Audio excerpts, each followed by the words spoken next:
Maayong adlaw mga higala. Pahimangno, gikan sa RCSU 10 nga ang pagpalit og pagbaligya sa boto maoy naguba sa atong demokrasya. Kada eleksyon daghan ang makadawat og kwarta, bugas o uban pang pabor gikan sa mga politiko apan kini usa ka sayop nga binuhatan. Kung usa ka kandidato andam mo bayad para lang mapili, nagpasabot kini nga wala siya'y tinuod nga tumong sa pagserbisyo sa katawhan. Ang resulta, makalingkod ang mga lider nga walay kapasidad ug magpakabana lang sa ilang kaugalingong interes, hinungdan sa padayon nga korupsyon ug kawadon sa serbisyo publiko.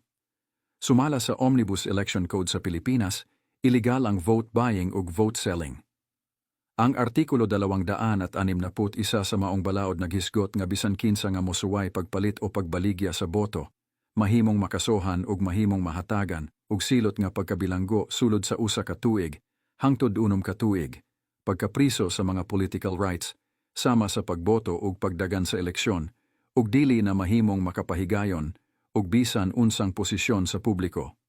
Busa, atong likayan ang pagpamalit ug pagpamaligya sa boto. Ang pag-usab magsugod sa atong kaugalingon, dili kita magpadala sa kwarta o pasalig nga walay klarong padulngan. Atong pilion ang matinud-anong kandidato nga andam mo alagad sa katawhan ug dili lang sa kaugalingong kapakanan. Ang boto atong katungod og gahom, busa gamita kini sa hustong paagi.